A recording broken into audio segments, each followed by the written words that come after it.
Hi, it's Tim, and today we'll be going through a quick recap on how to approach Lab 5 and time division multiplexing. We're going to use our from file block. Double click there.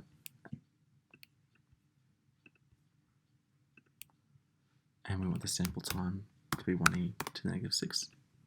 Great, so we'll have a look at our scope.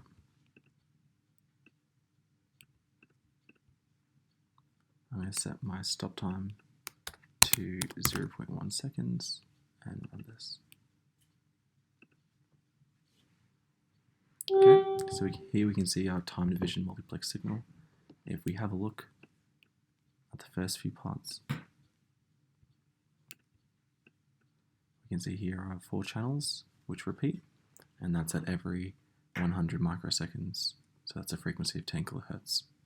Okay. So now to isolate one of these channels, we're going to use our pulse generator.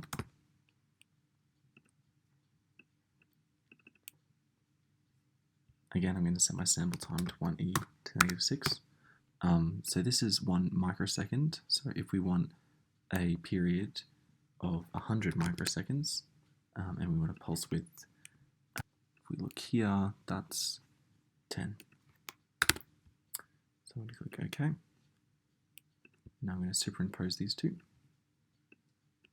and rerun this. Now only to, let's say, just a millisecond.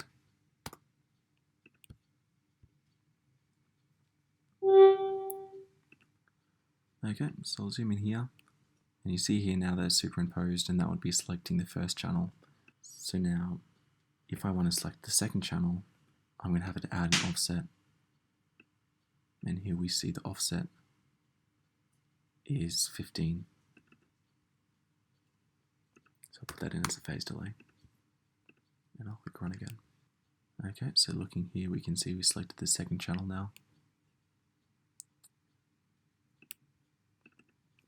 So now to actually gather that information, we're going to have to use the product.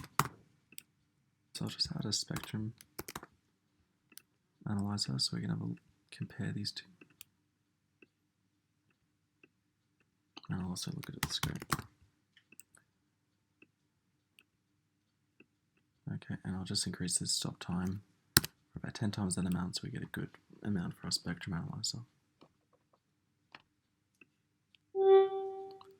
Okay, I'll just set this up.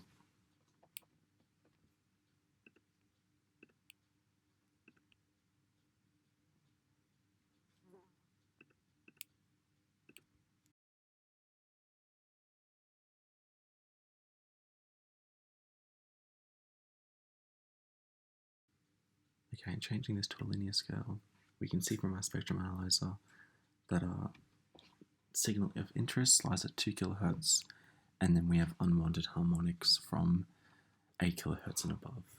So what we're going to do is we're going to make a digital filter.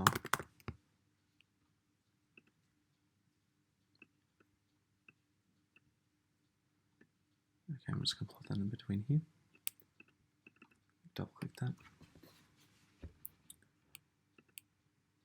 Okay, so I'm going to put this in hertz. Our frequency is 1 megahertz, and we'll put our pass band at 3 and our stop band at 6 kilohertz. We'll design that. Great. And then we'll run this again. So I have our initial and our compared.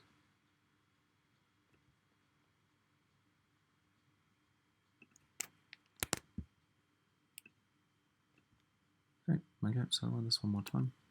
Okay, so this is our spectrum. We can see we've successfully knocked out all of the product except for our desired frequency.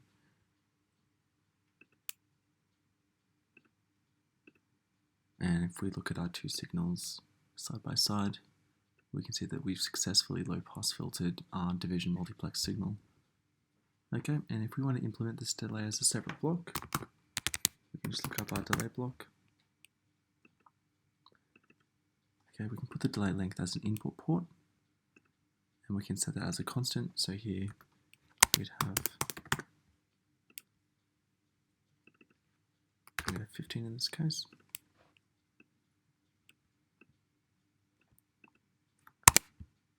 We pass in our pulse generator, and we'd set this pulse phase delay to 0. Okay, and we can see this runs as normal. Okay, so we've learned how to import a .mat file, how to change the pulse width and delay, and how to isolate a single channel from a time division multiplex file. So I hope that helped, and I'll see you in the next one. Bye.